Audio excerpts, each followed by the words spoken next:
한 주간 주의 은혜로 잘 보내셨습니까? 오늘도 한 주를 마무리할 수 있는 토요일을 주심에 감사가 되고, 이 토요일에도 주님을 바라보는 귀중한 시간 되시기를 주 예수 그리스도 이름으로 축원드립니다. 자, 지금 사도행전 17장을 계속 봐나갑니다. 사도행전 17장에 데살로니가에서 지금 하나님이 원하시는 긴 사역을, 또 귀중한 사역을 3주 만에 이루고, 거기서 이렇게 핍박이 일어남으로 말미암아 바울과 실라가 지금 베레아로 오게 됩니다. 또 이 베레아에서도 하나님은 하나님이 원하시는 일들을 감당하고 있는 거죠. 자, 바울 팀을 쭉 쫓아가다 보면 늘 핍박을 피해 도망을 다닙니다. 그런데도 바울은요, 감사해요. 왜 감사합니까? 핍박은 당연한 거라고 생각하는 겁니다. 그런데 그 핍박이 있으니까 진짜와 가짜를 구분할 수 있는 겁니다. 문제가 있고 어려움이 있으니까 그때 진짜는 그 어려움을 이겨내고 그 속에서도 믿음 고백하는 겁니다.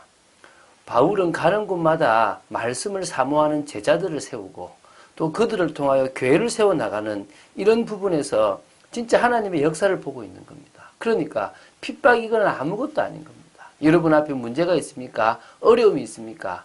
아무것도 아닙니다. 넘어설 수 있는 참된 축복이 있게 되길 바랍니다. 오늘 10절부터 15절까지의 말씀을 통해서도 이제는 베레아라는 곳에서의 또 참 감사한 부분들을 바울이 찾고 있습니다. 한번 봤으면 좋겠습니다. 10절을 제가 읽겠습니다.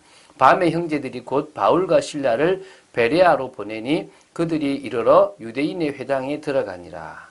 발악을 하고 핍박을 하는 유대인들이 있으니까 그들을 피하기 위해서는요, 숨어 있다가 밤에 아마 움직이지 않겠습니까? 그래서 밤에 형제들이 바울과 실라를 베레아로 보냈습니다. 막 깡패까지 동원하니까 빨리 이제 가게 했겠죠.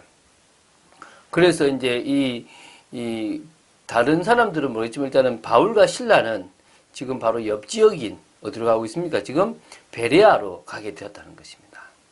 자, 데살로니가에서 남서쪽으로 약 80km 지점에 그러니까 80km 정도 떨어진 곳에 위치한 곳이 베레아입니다.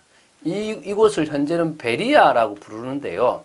한 BC 5세기경쯤에 건설된 그런 도시인데 그렇게 큰 도시는 아닌 것 같아요.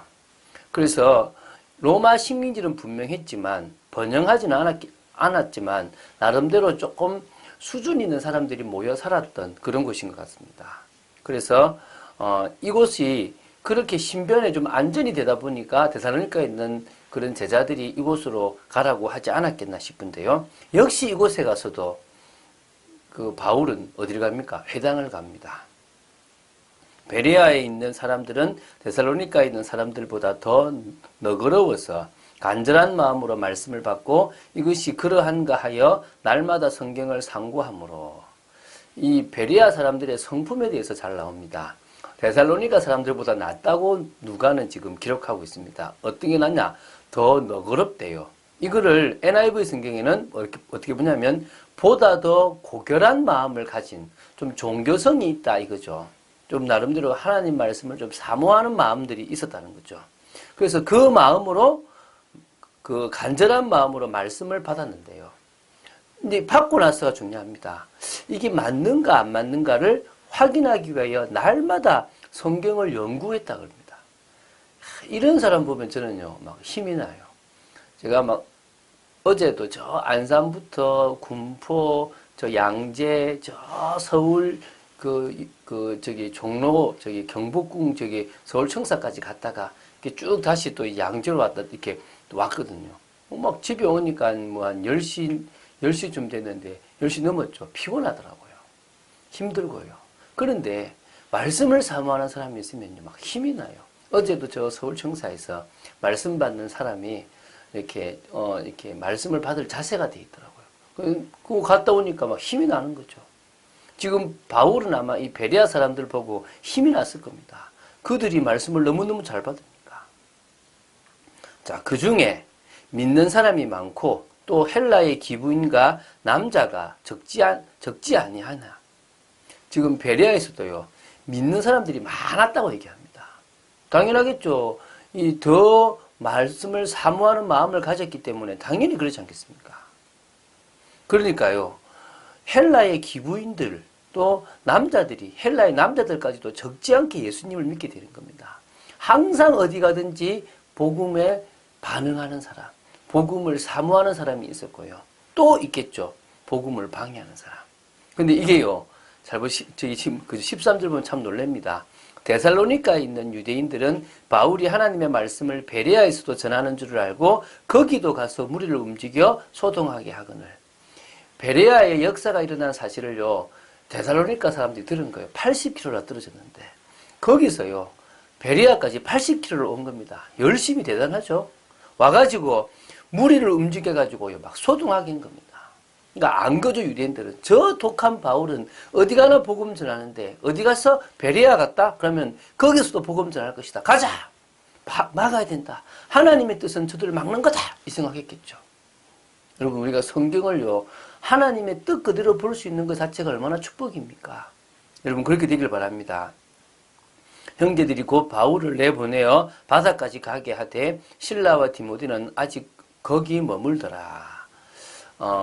이쪽으로 이제 바울과 실라가 왔다 그랬는데 뭐 디모데가 또 여기까지 지금 내려왔는지 어쨌든 간에 아니면은 그 빌립보에 계속 있었는지 모르겠지만 어쨌든 지금 바울만 먼저 지금 내보냅니다. 왜?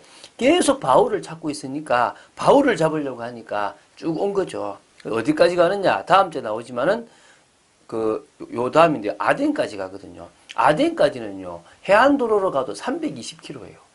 꽤 멀죠.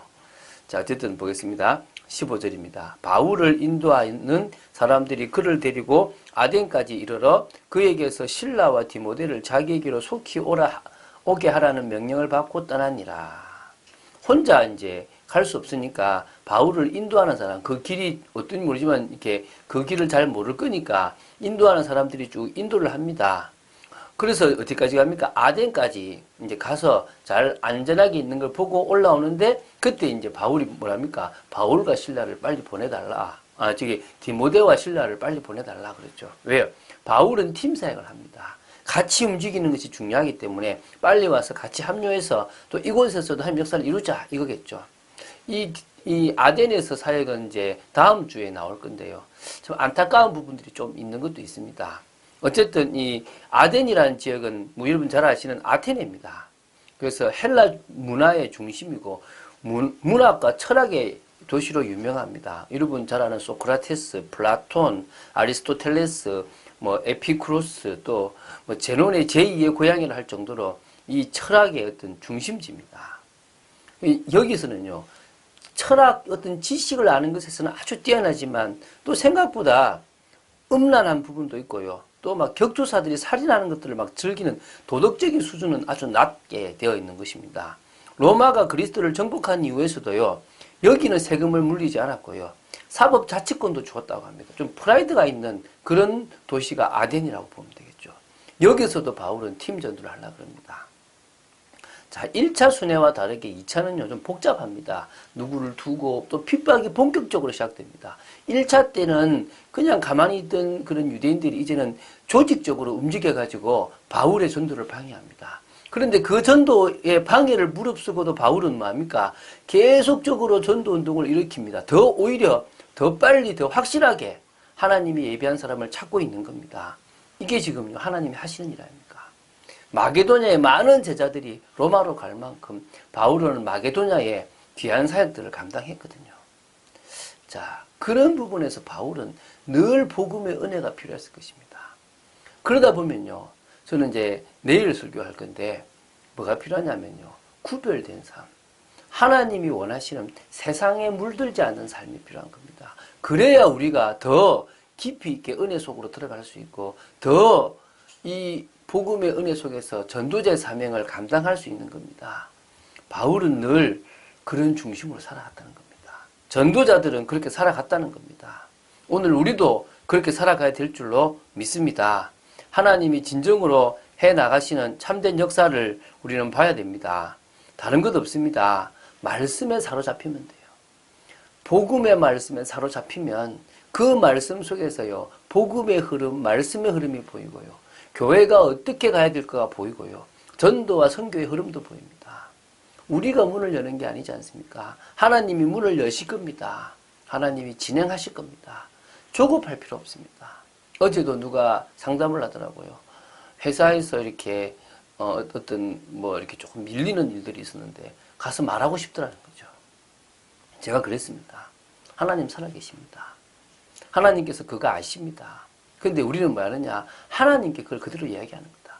하나님 지금 제가 너무 답답합니다. 내가 왜 밀려야 됩니까? 라고 얘기하고 하나님 정말 이런 저에게 답을 주셔서 제가 지금 아니면 말을 하고 싶은 만큼 미치는데 그러지 않도록 붙잡아 주시고 하나님이 대신 말하여 주시고 하나님이 왜 이런 상황을 주셨는지 알려주십시오. 그래서 누가복음 18장에 기도하고 낙심하지 말아야 된다는 부분을 이야기했습니다. 오늘요. 우리에게 일어나는 모든 일들은 하나님의 계획과 분명한 뜻 속에 있습니다. 그래서 우리는 믿고 기도하면 됩니다.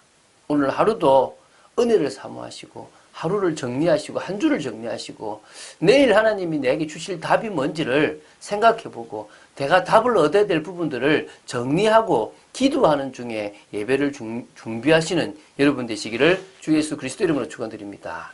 주는 그리스도시요 살아계신 하나님의 아들이심을 고백합니다. 사도행전의 걸음을 걸어갑니다. 사도 바울이 걸어갔던 길들을 걸어가기를 간절히 소원합니다. 저희들이 그것을 통하여 핍박과 환난 문제 당연히 온다는 생각을 가지고 승리하고 이기며 오히려 말씀을 통하여 복음의 은혜를 받는 저희들 되도록 지켜주시옵소서. 주 예수 그리스도 이름으로 기도드립니다. 아멘.